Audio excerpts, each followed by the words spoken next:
पूरी बॉलीवुड इंडस्ट्री इस वक्त गणपति बप्पा की सेवा में लगी हुई है। वहीं बच्चन परिवार की बहू ऐश्वर्या राय बच्चन भी लाल बादशाह राजा के दरबार में अपनी उपस्थिति दर्ज कराने पहुंची। ऐश्वर्या राय इस दौरान बप्पा के चरणों में शीश झुकाती नजर आई। ऐश्वर्या ने इस दौरान लाल रंग की साड़ी पहनी हुई थी, जिसमें वो बेहद खूबसूरत सुंदर लग रही थी। ऐश्वर्या की सिंपल लाल रंग की साड़ी में गोल्डन बॉर्डर लगा हुआ था। ये रंग ऐश्वर्या पर काफी फब रहा था। वहीं सिंपल मेकअप के साथ ऐश्वर्या ने अपने बालों का बन बनाया हुआ था। वहीं उन्होंने अपने जूड़े में गजरा भी लगाया हुआ था। लाल बिंदी और गोल्ड के टॉप्स उनकी खूबसूरती पर चार चांद लगा रहे थे।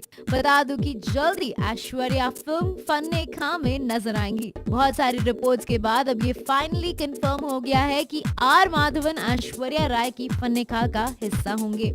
माधवन का नाम जुड़ने से कंफर्म हो गया है कि फिल्म में 3 बड़े स्टार होंगे।